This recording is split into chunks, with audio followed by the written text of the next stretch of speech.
Number 29 سورہ قلم۔ اعوذ باللہ من الشیطان الرجیم، بسم اللہ الرحمن الرحیم، ان اغدوا علی حرثکم ان کنتم صارمین فتنادوا مصبحین ان اغدوا علی حرثکم ان کنتم صارمین۔ صدق اللہ العظیم۔ اعوذ باللہ من الشیطان الرجیم، بسم اللہ الرحمن الرحیم، رب اشرح لی صدری ویسر لی امری واحلل عقدۃ من لسانی یفقہوا قولی، رب زدنی علما اللہم فقہنا فی الدین۔ تمام تعریف اللہ رب العالمین کے لیے ہے جس نے ہمیں پیدا کیا۔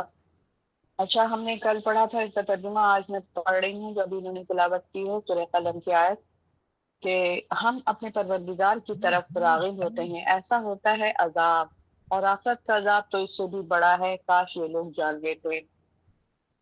پرہیزگاروں کے لیے ان کے پروردگار کے ہاں نعمتوں والی جنتیں ہیں، کیا ہم فرما برداروں کا حال مجرموں کا سا بنا دیں گے؟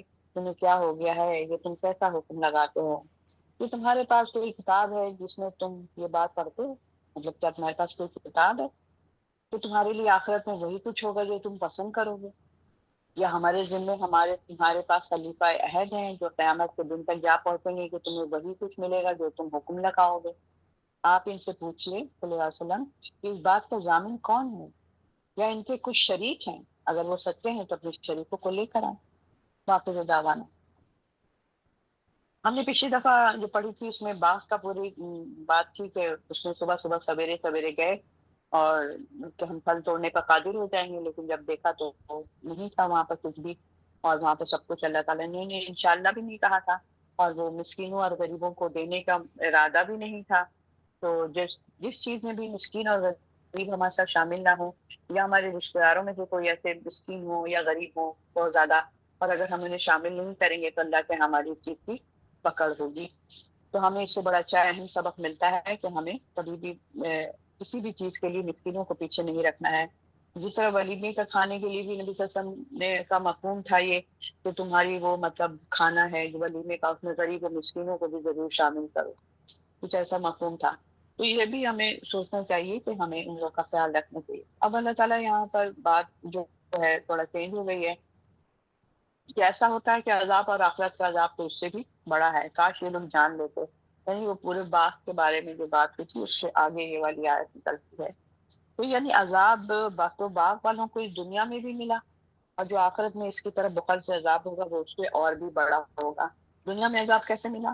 پورا باغ ہی ختم ہو گیا، پورا تہس نہس ہو گیا، پورا ان کی سالانہ انکم جو تھی وہ ختم ہو گئی جو اس پہ تھا، تو دنیا بھی ان کی خراب ہو گئی اور آخرت بھی خراب ہو گئی۔ تو یہ چیزیں ہوتی ہیں، تو ہمیں اس چیز سے بہت زیادہ ڈرنا چاہیے، اللہ نہ کرے کہ ہم لوگوں میں سے کوئی مسلمان جو ہے یا پھر اللہ نبی کی امت جو ہے اس طرح سے کرے۔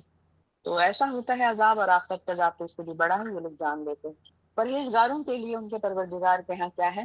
نعمتوں بھری جنتیں ہیں، جو پرہیز کریں گے ہر چیزوں سے، گناہوں سے پرہیز کریں گے۔ کیا ہم فرما برداروں کا حال مجرموں کا بنا دیں؟ اب کیا یہاں پر ہے؟ یعنی کہ خوشحال لوگوں کی ایک عام غلط فہمی تھی، ان کی کیا تھی؟ قریشی سردار یہ سمجھتے تھے کہ جو آسودگی اور خوشحالی حاصل ہے تو یہ ان کے مشرکانہ مذہب کی سچائی پر دلیل کرتی ہے۔ پھر یہ معاملہ اتنا ہی نہیں ہوا، بلکہ وہ سمجھ رہے تھے کہ اگر موت کے بعد ہمیں اٹھایا بھی گیا اور دوسری زندگی حاصل ہوئی تو اللہ وہاں بھی ہم پر مہربانیاں کرے گا، یعنی کہ ہم وہاں بھی جا کر کے ہمارے پر اللہ پر مہربانیاں کرے گا۔ جو پروردگار ہم پر آج مہربان ہے، کیا وجہ ہے کہ وہ اس اخروی زندگی میں ہم پر مہربان نہ؟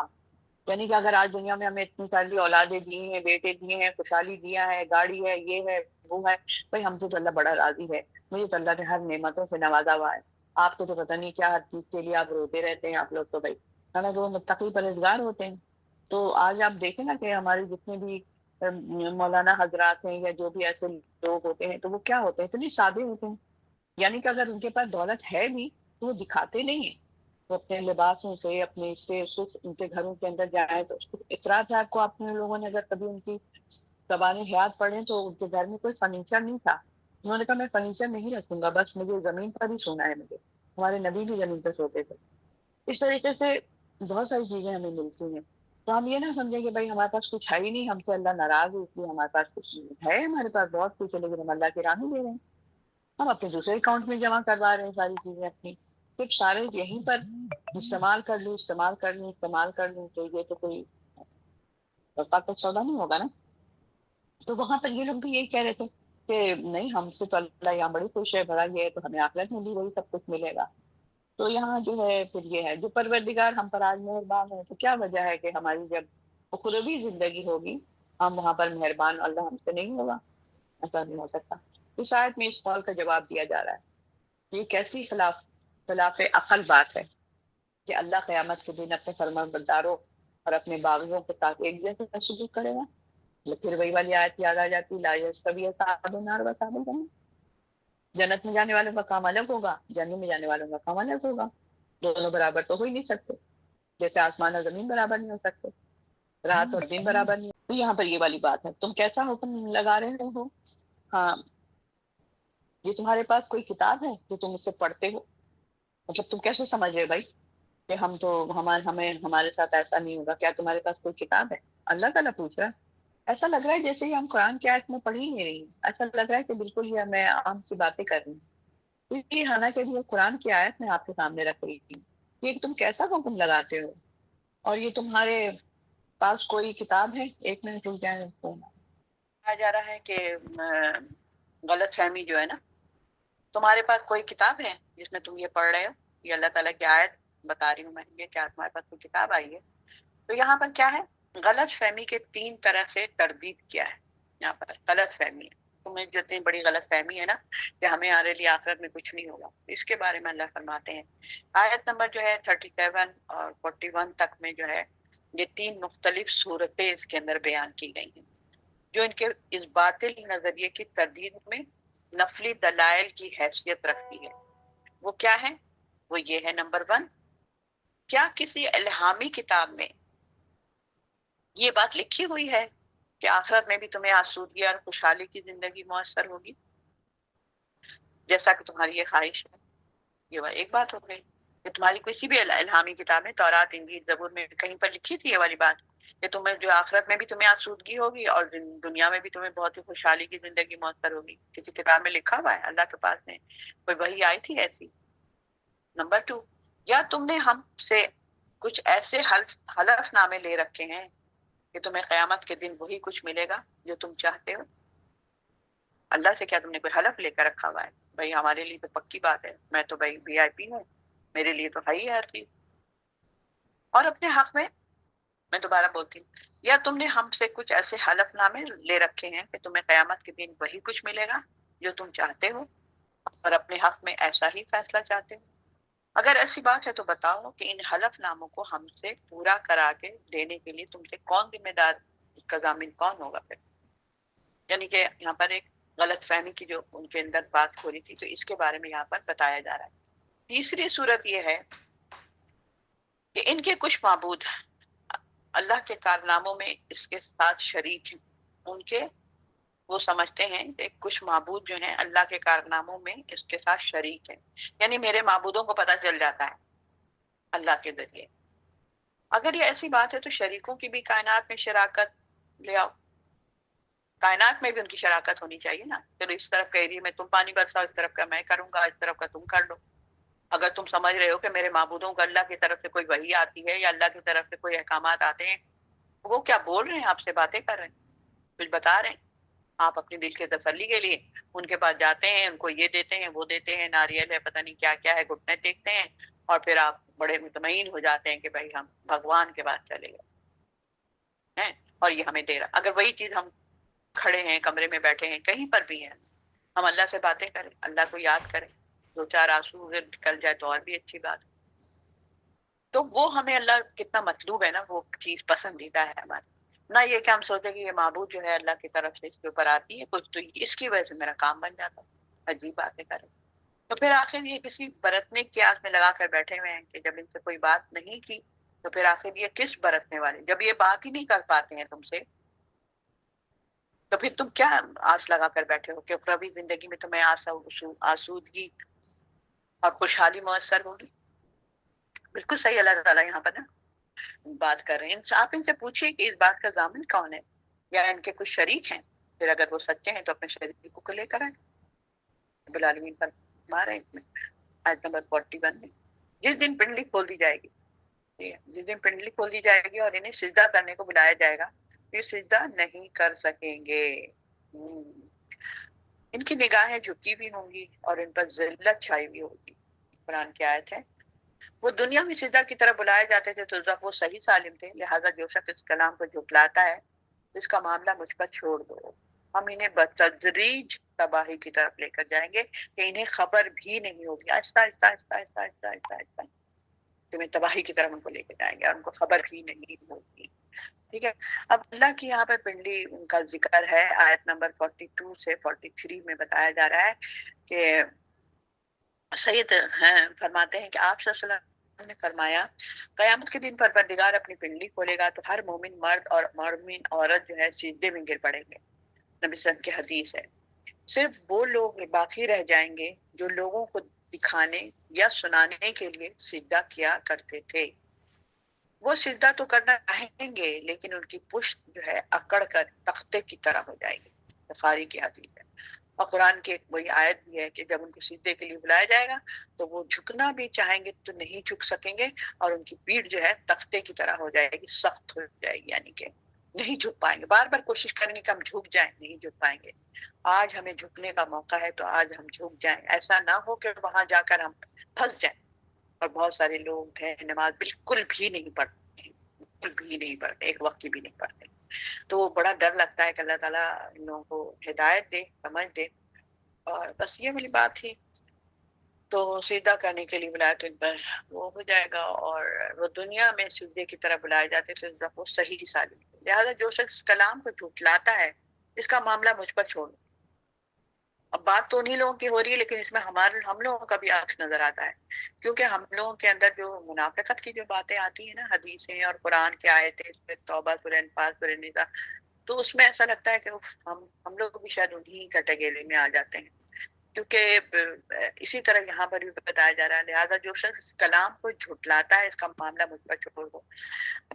بات یہ ہے کہ ہم جھٹلاتے نہیں لیکن ہم مانتے بھی نہیں. ٹھیک ہے. آپ کی امی نے کہا کہ یہ کرو وہ کرو, میں نے کہا امی نے کہا تھا یہ کرو, مگر میں نے تو کیا ہی نہیں. کیوں نہیں کیا بھائی؟ اب امی پوچھیں گی نا آپ نے یہ کیا یا نہیں کیا. نہیں ہم نے تو نہیں کیا. اب جیسے ایک مثال میں مولانا نے دیا تھا, مولانا مودودی صاحب کی کتاب میں پڑھا تھا میں نے, کہ وہی پڑھا تھا شاید, یاد آ رہا ہے مجھے. اچھا تو کیا تھا کہ بھائی ایک جیسے کہ وہ فرض کریں کہ آپ کے ہاں دعوت ہے یا کچھ بھی ہے, اور آپ نے اپنے خانسامے کو اس کو بتایا کہ بھائی یہ ڈشیں بنیں گی, یہ بنیں گی, یہ بنیں گی, 10 لوگ آ رہے ہیں ہمارے. بولا اچھا جی ٹھیک ہے. اس کے بعد آپ تھوڑی شام کو جب جاتی ہیں کہ دیکھیں سب اس نے بنا لیا ہوگا, یہ ہے وہ جو بھی چیزیں, تو جب جا کے دیکھا تو بولا کہ بھائی تو کچھ نظر ہی نہیں آ رہا. تو بولے تم نے اپنا کام کر لیا؟ بولے جی شامبا جی میں نے تو بڑا زبردست کچن صاف کر دیا, کیبنٹ صاف کر دیا, میں نے تو پورے ڈرائنگ روم میں دیکھیں کتنا سجا دیا, میں نے فلاور بھی لگا دیا, یہ وہ یہ وہ. میں نے کہا بھائی تم نے کھانا بنایا ہے یا نہیں؟ جب بار بار پوچھا تو کہا کھانا تو نہیں بنایا لیکن باقی کام تو دیکھے میں نے سارا ہی کر دیا. تو اس وقت ہمیں کھانا مطلوب تھا یا ہمیں یہ سجاوٹ مطلوب تھی؟ تو کہنے کا مقصد یہی کہ دنیا میں ہم آئے ہیں تو ہمیں اس وقت اللہ نے کہا نماز پڑھو, جھٹلاؤ نہیں. ہم اللہ کی بات کو کیا کرتے ہیں, مان تو رہے ہیں آپ کی بات, آپ بازی بہت اچھی ہیں, آپ ہم نے دیکھے, ہم نے آپ یہ بھی تو کام کر دیا, ہم وہ بھی تو کام کر رہے ہیں, ہم مزاروں پہ بھی تو جاتے تھے, ہم ملاقات بھی تو کرتے تھے, ہم نعتیں بھی تو پڑھتے تھے, ہم شامیانے فلانا جلوس بھی تو نکالتے تھے سیرت النبی کے موقع پر. اتنا تو ہم دین کا کام کرتے تھے. ایک کعبہ بھی بنایا ہوا تھا ہم نے اپنے شہر کے اندر, اس پہ ہم طواف بھی کرتے تھے. ہم وہاں نہیں جا سکتے ہیں کعبے میں, مکے میں ہماری اتنی حیثیت نہیں تھی, تو ہم نے اپنے ہی کنٹری میں, اپنے شہر میں ہم نے ایک کعبہ بنا لیا. تو میں نے تو نیکی کا کام کیا. کوئی مر جاتا تھا تو ہم سپارے تو پڑھتے تھے, سورہ بقرہ پڑھ رہے ہوتے تھے, میں گائے کا ذکر ہے, یہ ذکر ہے, وہ ذکر, ہم سب پڑھتے رہے تھے, مگر ہمیں پتہ نہیں تھا کہ اس میں ہے کیا ذکر. اللہ تعالیٰ کو دل چاہے گا کہ اسی وقت جو ہے نا, بڑے ویسے خطرناک بات ہے ویسے, لہٰذا میں تو سر میں وہ ہو گیا, چکر آ گیا. جو شخص اس کلام کو جھٹلاتا ہے اس کا معاملہ مجھ پر چھوڑ دو. بات وہی ہو گئی, آیت کو تو مانتے ہیں, جھٹلاتے تھوڑی ہیں, کام نہیں کر کے دیں گے. بس جو میں نے ابھی آپ کو ساری مثالیں بتائیں. ہم پھر کیا کریں گے؟ اللہ تعالیٰ فرما رہے ہیں ہم بتدریج آہستہ آہستہ ان کو تباہی کی طرف لے جائیں گے کہ انہیں خبر بھی نہیں ہوگی، خبر بھی نہیں ہوگی۔ اچھا اب یہ کیا چیز ہے؟ اس کا مطلب ہے جو ہے آہستہ آہستہ، یعنی یہ قریشی سردار جو تھے اللہ کے آیات کو جھٹلاتے تھے، قریش کے جو لوگ تھے نا، ان کے بڑے بڑے جو رئیس لوگ تھے، سرداران ٹائپ کے لوگ تھے، جیسے ہم نے پڑھا تھا ابو جہل ہے، ابو لہب ہے، اور یہ لوگ جو بھی تھے ہم لوگ تو اس زمانے میں۔ تو آہستہ آہستہ جو یہ قریشی سردار جو اللہ کی آیات کو جھٹلاتے ہیں، پھر یہ ہے، یہ بھی سمجھ بیٹھتے ہیں کہ چونکہ وہ خوشحال اور آسودہ ہیں، لہذا ان کا پروردگار ان پر مہربان ہے، ان کو اتنی دنیا دیا ہوا ہے اللہ نے، حالانکہ اللہ انہیں آہستہ آہستہ ہلاکت اور تباہی کی طرف لے جا رہا ہے۔ اور جن چیزوں کو وہ اللہ کے انعامات سمجھ رہے تھے، وہ دراصل ان کی ہلاکت کا سامان تھا۔ مال دے دو ان کو، خوب مال دے دو ان کو، وقت دے دو ان کو، آسائشیں دے دو ان کو، کوئی کام ہم نے نہیں کرنا ہے، لیکن دین کا بھی کام نہیں کرنا، دین کی طرف بھی نہیں آنا ہے، تبلیغ بھی نہیں کرنا ہے، خلیفہ بھی نہیں بننا ہے، نائب بھی نہیں بننا ہے، تو ٹھیک ہے، اللہ تعالیٰ نے پھر تم کو اتنا دے گا، اتنا دے رہا تم انہیں میں الجھے چلے جا رہے، آج یہ ہو تو کل وہ بھی ہو، تو پرسوں وہ بھی ہو، تو ترسوں وہ بھی ہو، پھر تمہاری مال اور دولت تمہارے چاروں طرف تمہارے در و دیوار سے نظر آ رہی ہے، لیکن تمہارے دل خالی ہے۔ یہ کیوں ہو رہا ہے؟ یہ اللہ تعالیٰ نے تمہیں دیا ہے آزمانے کے لیے، مطلب یہ تمہاری سزا ہے، یہ دینا جو ہے نا، یہ تمہاری سزا ہے، اسی میں تم الجھ کے رہ جاؤ، اور پھر آخرت میں دیکھو میں تمہارے ساتھ کیا کرتا ہوں۔ تو یہی والی بات ہے کہ بتدریج ہم تمہیں اس طرف لے جائیں گے، تو یہ بڑی سوچنے کی بات ہے، اور انہیں خبر بھی نہ ہوگی، اور ان کی رسی دراز کر رہا ہوں میں، یہ بھی بات سوچیں کہ رسی دراز کر لوں، رسی کو مطلب ڈھیل چھوڑا ہوا، چلو جاؤ، اور چلے جاؤ، بلا شبہ میری تدبیر کا کوئی توڑ نہیں ہے۔ یعنی کہ جب اللہ تعالیٰ یہاں پر اپنی تدبیر کرے گا، جو اللہ کی آیات کا وہ مذاق اڑائیں گے، تو بجائے عذاب کے ہم ان پر نعمتیں برساتے چلے جائیں گے۔ جو وہ قرآن کی آیتوں کا مذاق اڑائیں گے، ان کو میں ہر چیز دیتا رہوں گا، نعمتیں، ان نعمتوں سے ان کی آزمائش ہو رہی ہے دراصل، اور انہیں یہ محسوس تک نہیں ہوا کہ وہ اپنی ہلاکت کے کون سے مقام تک جا پہنچے، پتہ ہی نہیں چلا کہ بھائی ہمارا کیا تھا۔ ان کے گناہوں کا پیمانہ لبریز ہوتے ہی جب بھر جائے گا، پھر ہم انہیں پکڑ لیں گے۔ اب بتاؤ اب کدھر جاؤ؟ رسی تو میں نے ڈھیلی چھوڑی ہوئی تھی، آج بھی نماز نہیں، آج بھی جھوٹ، آج بھی بدماشیاں، آج بھی شراب، بہت سے شراب کا کاروبار کرتے ہیں، بھرے ہوئے لوگ، مسلمان لوگ، ینگسٹر لوگ، شراب کا کاروبار ہے، شراب پی جا رہی ہے، سب کے سب شراب پی رہے، باپ بھی پی رہا، بیٹا بھی پی رہا، سب پی رہے ہیں، گھر میں شراب مطلب پانی کی طرح پی رہے۔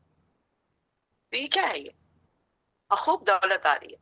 یہ سمجھ جائیں کہ جس کے گھروں میں ایسی چیز ہو، تو ہم نے آج کی آیت میں پڑھ لیا ہے، تو اس کا پھر اس کا مطلب ہے ایسے ہی کچھ ہوگا، اور اگر اس کا کوئی بلا شبہ میری تدبیر کا کوئی توڑ نہیں، یا آپ ان سے کوئی صلہ مانگتے ہیں، نبی صلی اللہ علیہ وسلم کو کہا جا رہا ہے کہ وہ تاوان کے بوجھ تلے دبے جا رہے ہیں، کیا مطلب ہے؟ آپ ان سے کچھ کہہ رہے ہیں کہ چلو بھائی اب تم کو اتنا جو مال اللہ نے دیا اس میں سے آدھے سے زیادہ تو مجھے دے دو، یہ تو تمہارا باغ ہے، 2 باغ ہے، 1 باغ مجھے دے دو، جیسے ہمارے یہاں کے جو حکمران صاحب یہی کہتے ہیں، جس کا پتہ چلا 4 فیکٹری ہے، اس میں سے 2 فیکٹری ہمیں دے دو، یہ تمہاری اتنا باغات ہیں، اس میں سے 1 باغ ہمیں دے دو۔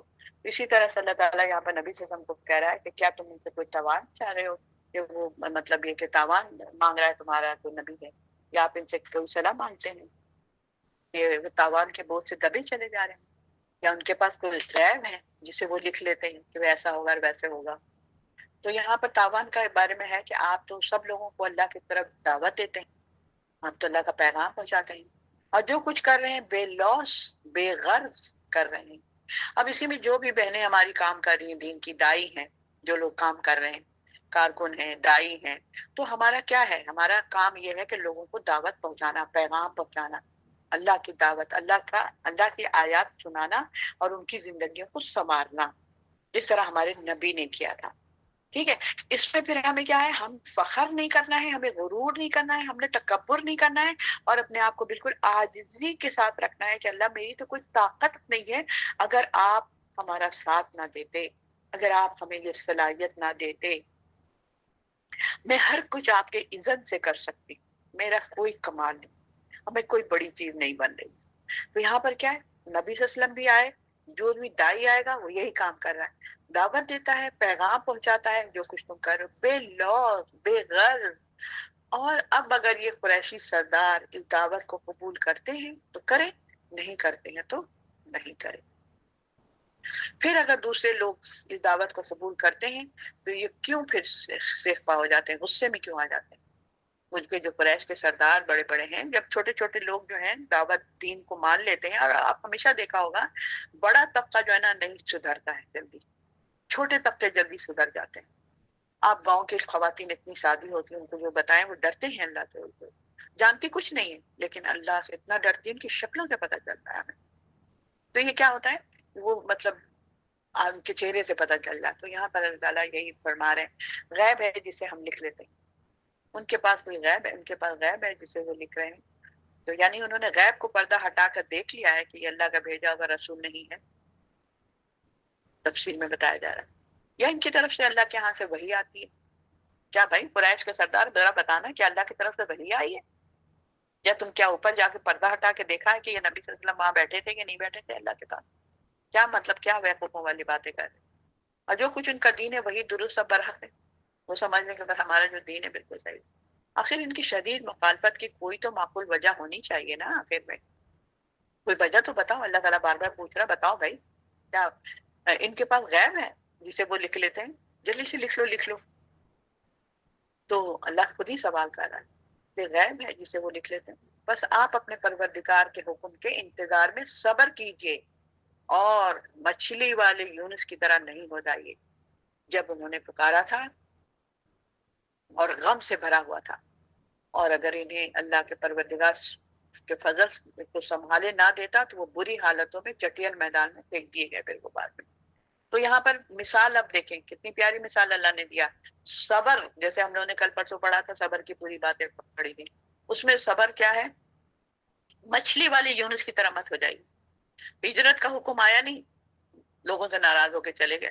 لوگ میری بات نہیں سن رہے، بھائی میں تو یہاں نہیں رہوں گا، یہ تو مجھے زخمی کر رہے ہیں، تو میرا خون نکال رہے ہیں، تو میرے قتل کے در پہ پڑ گئے، میں تو بھائی یہاں سے جا رہا ہوں اپنی جان بچا کے. تم نبی ہو بھائی، تم رسول ہو بھائی، اسی طرح ہم بھی خلیفہ ہیں بھائی، ہم نائب ہیں بھائی. ہمیں ایک کام کرنا، اپنے محال چھوڑ کے بھاگنا نہیں ہے. ہم نے بھاگ کے کہاں جانا ہے؟ کیا گھر میں بیٹھنا ہے یا دنیا کی سیر کرنا جا کر؟ کیا کرنے کے لیے جا رہے ہو؟ تو ہمیں بھی نہیں بھاگنا ہے.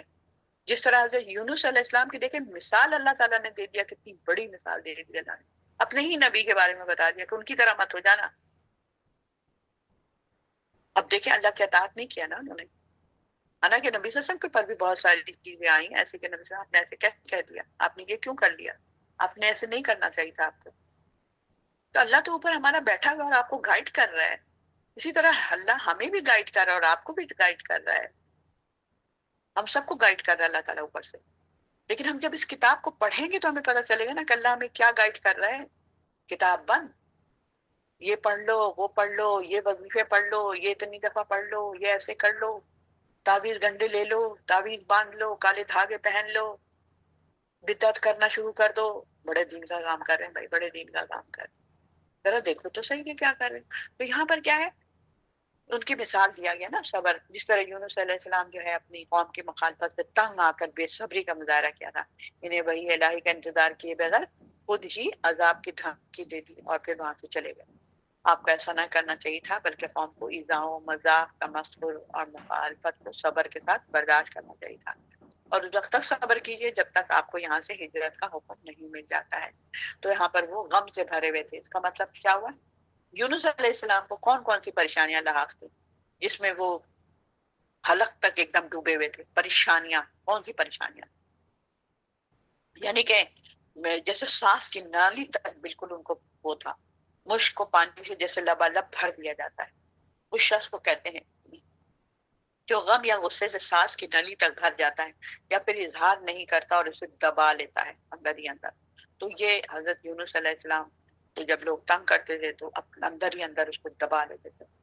پھر اس کے بعد یہ کہ ان کا جو ایک وظیفہ تھا، مچھلی کے پیٹ میں انہوں نے کیا کیا تھا، ایک وظیفہ پڑھا تھا. وظیفہ کیا تھا بھئی، ہمیں کوئی پلیز آپ وظیفہ بتا دیں، کوئی جی ہمیں کوئی وظیفہ بتا دیں. وظیفہ بتا دیں، لا الہ الا انت سبحانک انی کنت من الظالمین.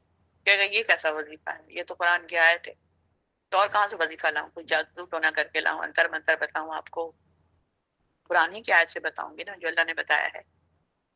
تو اس آیت میں یونس علیہ السلام کی کیفیت بیان کیا گیا ہے کہ جب وہ مچھلی کے پیٹ میں چلے گئے تو اس وقت کیا ہوا, بہت سارے غموں کا مجموعہ بن گئے تھے, غم آ گیا تھا ان کے اندر, تکلیف میں تھے وہ بہت زیادہ. مثلا قوم کو ایمان نہ لانے کا غم. سب سے پہلے تو دیکھیں قوم ایسی ہے, اتنا میں سمجھاتی ہوں, اتنا میں بتاتی ہوں, لیکن عمل نہیں ہو رہا ہے, تو کیا یہ بھی غم ہوتا ہے انسان کو؟ ایک سیٹنگ خراب ہو جاتی ہے, وہ بھی غم ہوتا ہے انسان کو. اور غم کا پھر اظہار کیسے ہوتا ہے کسی طرح. آپ کے بتائے ہوئے وعدے, عذاب پر عذاب نہ آنے کا غم. آپ کے بتائے ہوئے وعدے جب ہم نے نہیں کیا, قوم کو ایمان لانے کا غم تھا. آپ کے بتائے ہوئے وعدے کے عذاب پر عذاب نہ آنے کا غم تھا کہ بھئی عذاب تو نہیں آ رہا. اللہ تعالیٰ کو واضح حکم کے بغیر قوم کو چھوڑ کر چلے جانے کا بھی غم تھا کہ میں نے ایسے کیسے کر دیا کہ میں قوم کو چھوڑ کر ایسے ہی چلا آیا, جبکہ اللہ تعالیٰ نے مجھے وہاں کا لیڈر بنایا تھا, ناظمہ بنایا تھا. آپ محاذ چھوڑ کے بھاگ گئے. آپ نے کیا مذاق سمجھا ہوا زندگی کو؟ وہی کام تو یہاں پر ہم لوگ کر رہے ہیں, بندگی رب کی دعوت دے رہے ہیں. تو کیا ہم نے اور آپ نے مذاق سمجھ لیا ہے؟ ایک ناظمہ اپنے آپ کو مذاق سمجھ رہی ہے, میری مرضی ہے میں کروں, میری مرضی ہے میں سارا دن لیٹی رہوں, آرام کرتی رہوں. آپ کو فکر نہیں کہ یہ پورا ایریا آپ کا ہے, ہر گھر میں دعوت آپ کی پہنچنی چاہیے. کل یہ نہیں کہ بس میرے یہاں درس ورس آپ آ جائیے. طریقہ استعمال کریں. تو اس کے بعد مچھلی کے پیٹ میں چلے گئے, اس کا غم. اب ان تمام پریشانیوں اور غموں سے نجات کی واحد صورت جب ان کو نظر آئی تو انہوں نے کیا کیا, تسبیح اور تحلیل کرنا شروع کر دیا. کوئی حل تو ہے نہیں. اور ہم لوگ بھی یہی کرتے ہیں, جب ہمیں سب سے پریشانیاں گھیر لیتی ہیں تو پھر ہم جان مال بچا کے اللہ کے سامنے روتے گاتے رہتے ہیں, اور جیسے ہی ٹھیک ہو جاتے ہیں ختم, کہانی ختم. تو انہوں نے اپنے گناہوں سے اللہ کی معافی مانگی. چنانچہ مچھلی کے پیٹ میں انہوں نے پڑھا لا الہ الا انت سبحانک انی کنت من الظالمین. اللہ تعالیٰ نہیں کوئی وہ, اور سبحانک پاک ہے میرا پروردگار, اور میں نے ہی اپنی جانوں پر ظلم کیا. جب بھی کوئی انسان گناہ کرے اپنے آپ کو بلیم دے, میں نہیں کیا بھائی, میں نہیں کیا یہ, کہ اللہ تعالیٰ جو ہے اس کو مصیبت سے نجات دیتے. ہمیں اس سے بہت بڑا اہم سبق ملتا ہے کہ نبی صلی اللہ علیہ وسلم کو بھی اللہ تعالیٰ بتا رہے ہیں کہ آپ صبر کیجئے. کن کی طرح کیجئے؟ یونس علیہ السلام کی طرح کیجئے. اور یونس علیہ السلام تو غم سے بھرے ہوئے تھے, اتنا بھرے ہوئے تھے جیسے انہوں نے بتایا کہ مشکیزہ میں پانی بھر کے اوپر تک ٹپک رہا ہوتا, پانی گر رہا ہوتا, یا گلاس میں پانی اوور ہو چکا ہوتا ہے, پانی نیچے گرنا شروع ہو جاتا ہے. تو اس طرح سے ان کے حلق تک وہ جو ہے نا غموں میں, پریشانیوں میں گھر گئے تھے. ایک تو سمندر کی گہرائی بہت زیادہ, وہاں پر ایک دم اندھیرا تھا, اور بہت زیادہ گہرائی میں سورج کی روشنی بھی نہیں جاتی وہاں پہ, تو وہاں پر اس کا اندھیرا تھا. پھر مچھلی کے پیٹ کے اندر کا ایک اندھیرا تھا, پھر سانس نہیں آ رہی ہوگی, کچھ ہو رہا ہوگا. اس کے بعد پھر نہ کھانے کو نہ پانی کو, ایک عجیب وحشت, اور زندہ بھی مر جاتے تو پتہ ہی نہیں چلتا کچھ.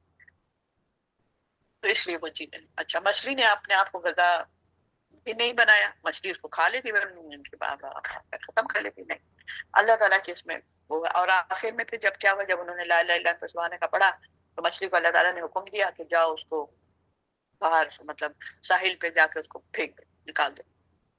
اس نے منہ کھولا اور یونس علیہ السلام پھسل کے باہر نکل گئے. چٹیل میدان تھا وہاں پر. کوئی نتیجہ یہ ہوا کہ آپ دعا کا جو مچھلی کے پیٹ میں کرتے تھے, آپ دعائیں قبول ہو گئی اور آپ کو دوبارہ زندگی مل گئی.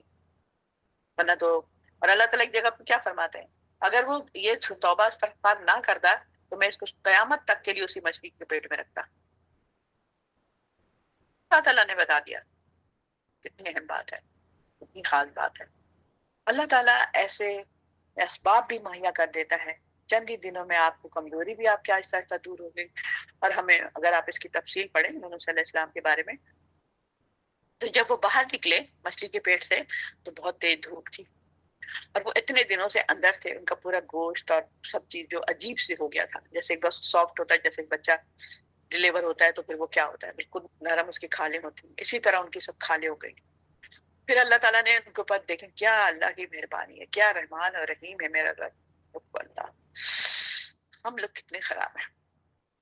اس کے بعد انہوں نے کیا کیا, اللہ تعالیٰ نے کیا کیا, کدو کی بیل ان کے اوپر لگا دی, چڑھا دی ادھر ادھر. بڑے بڑے پتے ہوتے ہیں لوکی یا کدو جو بھی ہے, اس کی بیل جو ہے نا ان کے پاس پورے میں پھیل گئی اور وہ اس کے اندر چھپ گئے.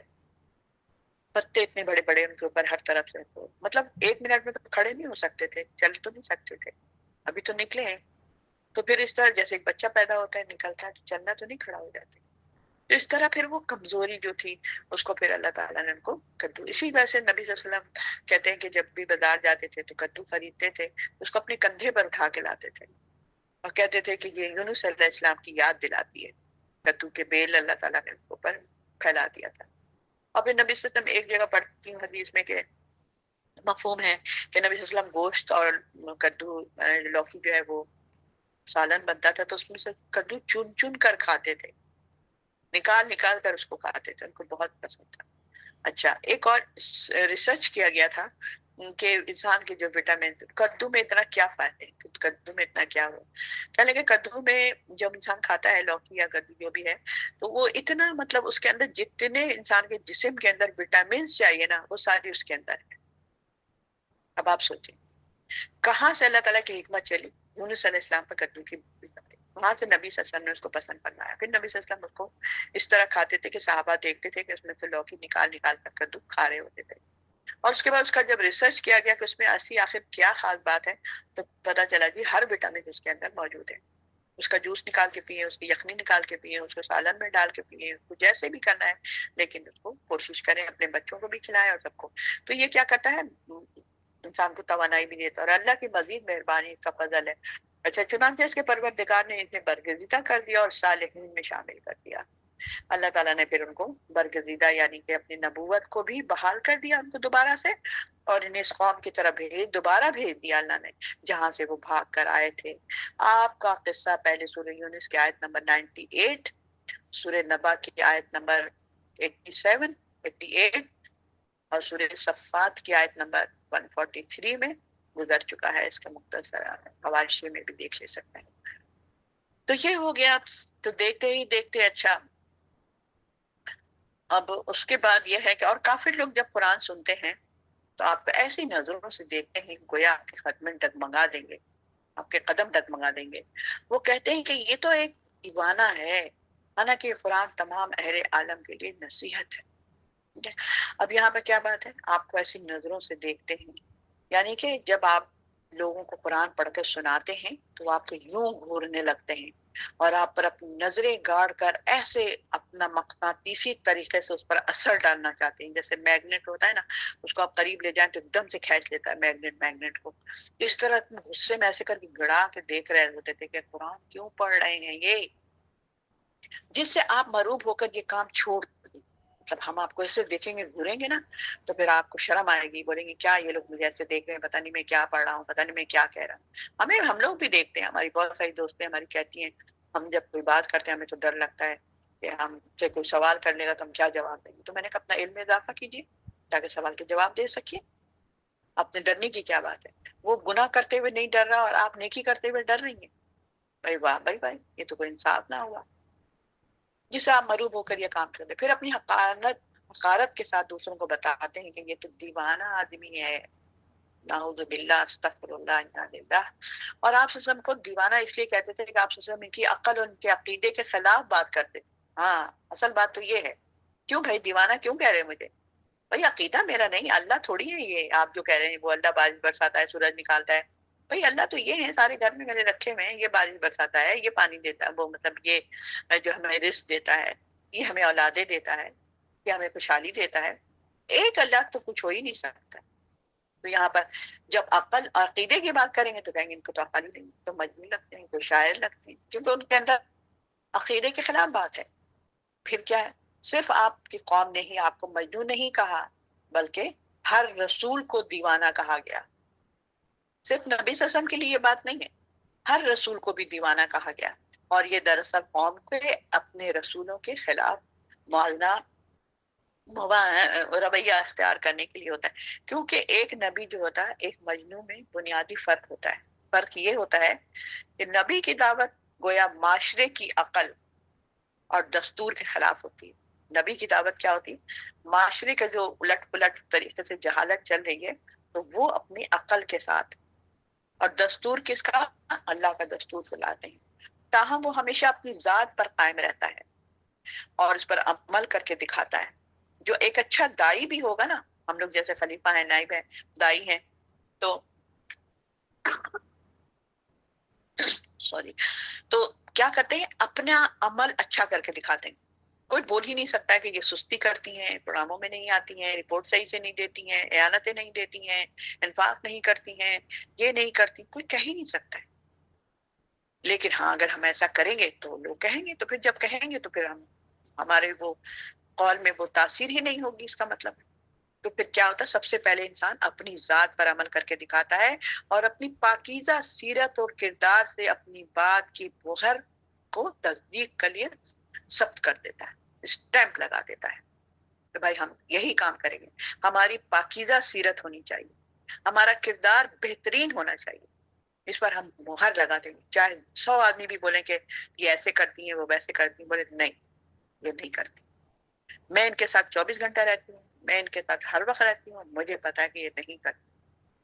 جس طرح لوگ ہماری جماعت کو یا مولانا مودودی کو یا کسی کو بھی اتنا برا بھلا کہتے تھے، یہ ایسے ہیں، انہوں نے ایسے لکھا، انہوں نے ایسے کیا، انہوں نے ایسے کیا، لیکن ہم تو اندر گھسے ہوئے نا، ہم نے تو ان کے ایک ایک کتاب کو چھان مارا ہے نا، ہم تو نہیں بتا سکتے تھے کہ یہ ایسے کرتے ہیں۔ آپ تو دور سے باہر سے کھڑے ہو کے بھلا بول رہے ہیں کہ اندر شاید ایسا ہوگا، ہاں لگ رہا ہے اندھیرا ہوگا، لگ رہا ہے کہ ایسا ہوگا۔ ارے بھائی آپ اندر تو آئیں، پتہ چلے گا آپ کو اندر کیا ہے۔ قرآن تو اٹھائیں پہلے، جبکہ مجنون ان تینوں باتوں سے عاری ہوتا ہے کہ اپنی پاکیزہ سیرت ہو، اپنی ذات میں صحیح ہو، اپنے دستور کے مطابق اللہ کے دستور کو نافذ کرنے کے لیے لگا ہوا ہو۔ یہ سب مجنون کا کام بھی، مجنون تو پھر مجنون جیسی حرکتیں کرے گا کہ سڑک پہ پڑا رہے گا، گندے بال ہوں گے، گندے ناخن ہوں گے، گندے طریقے سے رہ رہا ہوگا۔ مجنون تو وہ ہوتا ہے، اور یہ تو پاکیزہ، صاف ستھرے، خوشبو والے۔ تو یہاں پر یہ بات ہو گئی۔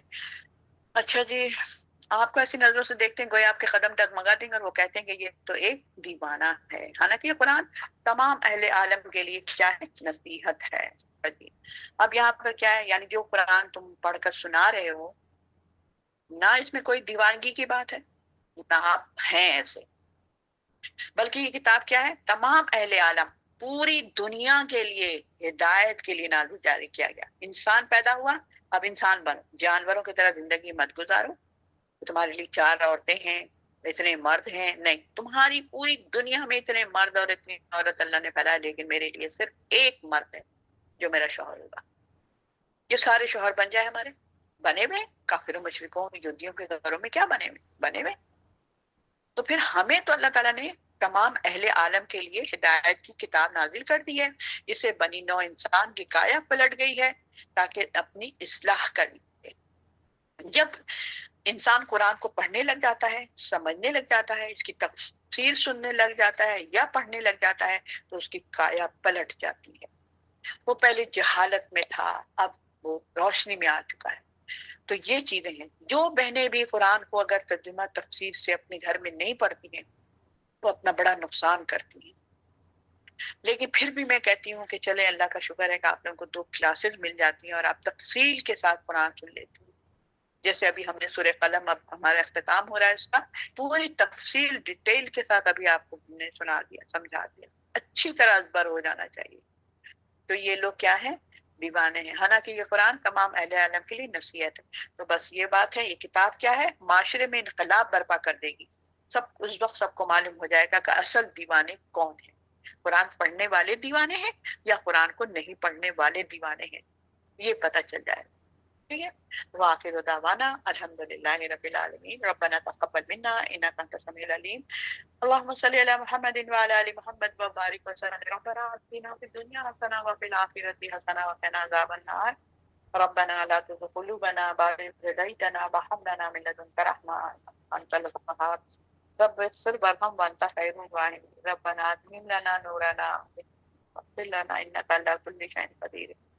اللہم، اے اللہ، بے شک میں تجھ سے بہترین سوال، بہترین دعا، بہترین نجات، بہترین عمل، بہترین ثواب، بہترین زندگی، بہترین موت مانگ، اور مجھے ثابت قدم رکھ، میرا نامہ اعمال وزنی کر دے، میرا ایمان سے بڑھا دے، میرے درجات بلند کر دے، میری نماز قبول کر لے، میری خطائیں بخش دے۔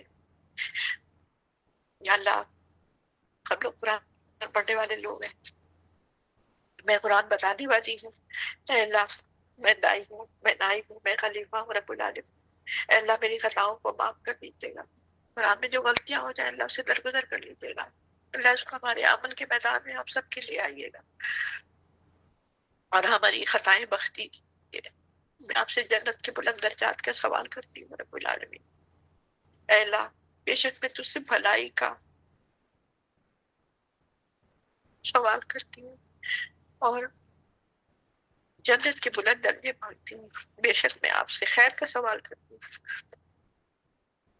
تو جو بھی مجھے دے، میں اس خیر کا جو میں کام کروں اور اس خیر کا جو میں عمل کروں اور ظاہر اور باطن میں خیر ہو اور جنت کے بلند درجے مانگتی ہوں۔ اے اللہ، بے شک میں تجھ سے سوال کرتی ہوں، تو میرا ذکر بلند کر دے، اللہ میرے بوجھ اتار دے، میرے کام کی اصلاح کر دے، میرے دل کو پاک کر دے، میرے دل کو منور کر دے، میرے گناہ بخش دے، اور میں تجھ سے جنت کے بلند درجے کا سوال کرتی ہوں۔ اے اللہ، بے شک میں تجھ سے سوال کرتی ہوں کہ میرے نفس میں،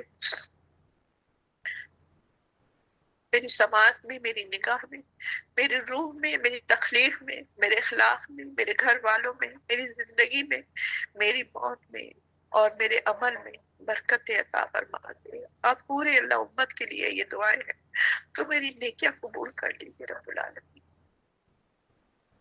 اور میں تجھ سے جنت کے بلند درجے کا بار بار سوال کرتی ہوں میرے مولا۔ آپ ہمارے دلوں میں الفت ڈال دیجیے، ایک دوسرے کے لیے پیار ڈال دیجیے، گھر والوں کے لیے الفت ڈال، اور ہماری توبہ قبول فرما لیجیے۔ آپ بلا شبہ آپ بہت توبہ قبول کرنے والے ہیں، رحم کرنے والے ہیں، اپنی نعمتوں کا شکر کرنے والا بنا دیجیے، اور اس پر تیری تعریف کرنے والا، قبول کرنے والا بنا دیجیے، اور ہمیں ویسا بنا دیجیے جیسے نبی صلی اللہ علیہ وسلم اخلاق کے بلند مرتبے پہ تھے۔ اے رب العزت، ہم سب کو بھی اخلاق کے بلند مرتبے پر پہنچا دیجیے۔ اللہ، ہم آپ سے دعا مانگتے ہیں، ربنا تقبل منا، ہر اس خیر کا جو ہمارے نبی صلی اللہ علیہ وسلم نے آپ سے مانگی، اور ہر اس شر سے بچنے کا جس سے اللہ کے نبی صلی اللہ علیہ وسلم نے آپ سے پناہ مانگی، اور شیطان کو ہم سے اتنا دور کر دیجیے جتنا مشرق اور مغرب کے اندر دور کیا۔ ربنا تقبل منا انک انت السمیع العلیم وَتُبْ عَلَيْنَا إِنَّكَ أَنْتَ التَّوَّابُ الرَّحِيمُ۔ السلام علیکم ورحمۃ اللہ وبرکاتہ۔